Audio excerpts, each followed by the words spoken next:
México decide este 2018 y en la decisión que lleva al futuro de la nación hay muchos retos que enfrentan los candidatos. ¿Cuáles son los más destacables en la opinión de nuestros especialistas? Hay un conjunto de medidas importantísimas y acá en la capital más. La cantidad de dinero en efectivo que se mueve en los gobiernos es altísima. Si no acabamos con esa cantidad de flujo en efectivo, no lo vamos a lograr. Segundo, la mayor parte de las transacciones que hacemos los ciudadanos y que tienen que ver con los gobiernos, en este caso con el gobierno local, alcanza apenas el 2.6% que se hacen de manera electrónica. Entonces, pues tenemos un 97% que se hace por ventanilla.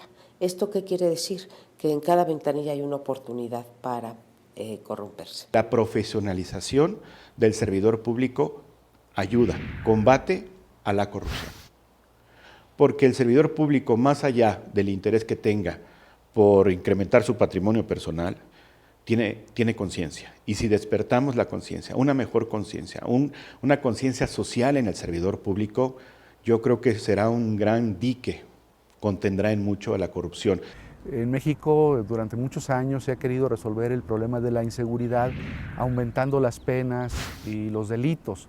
Esa es la solución para atender los problemas de seguridad, o los problemas de seguridad se deben resolver con otras herramientas, por ejemplo, con más oportunidades, empleo, educación, derechos para las personas, ¿no? Yo soy un firme convencido que la educación cambia a los pueblos y la educación puede cambiar al servidor público. Yo creo que ahí debe de ser un tema, no es a corto plazo, son años, porque no se forma en 3 años, no se forma en 6 años, pero yo creo, y he visto casos en algunos estados, donde la formación permanente del servidor público lo hace mejor persona, y siendo mejor persona puede ser mejor servidor público. La democratización de la ciudad tendría que ver con la creación de espacios de participación ciudadana para la definición de la asignación presupuestal, para la supervisión de las obras, para el ejercicio y el control del ejercicio presupuestal en las distintas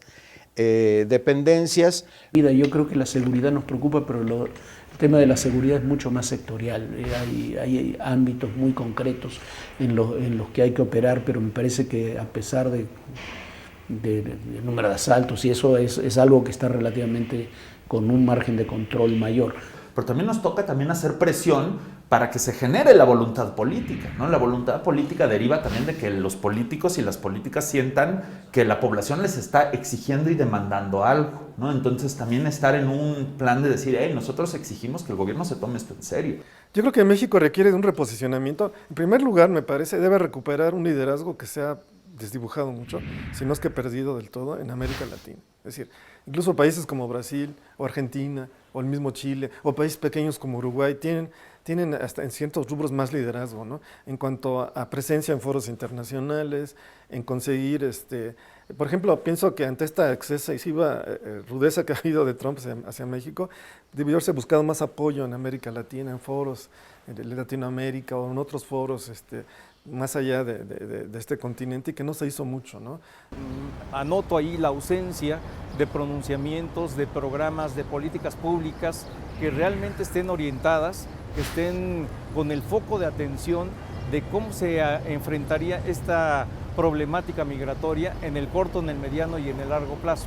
Porque para nosotros, para los mexicanos, la población migratoria, paradójicamente, ha devenido en una fuente de ingresos que se ha convertido en una de las más importantes, desafortunada y afortunadamente. Desafortunadamente porque en México no les podemos dar empleo a todos esos grandes mexicanos que se van a Estados Unidos, y digo grandes porque hacen un enorme trabajo en Estados Unidos y son muy valiosos, y aquí los perdemos, se nos van porque no hemos sido capaces de generar las políticas públicas que permitan un mayor crecimiento económico y arraigarlos, mantenerlos aquí.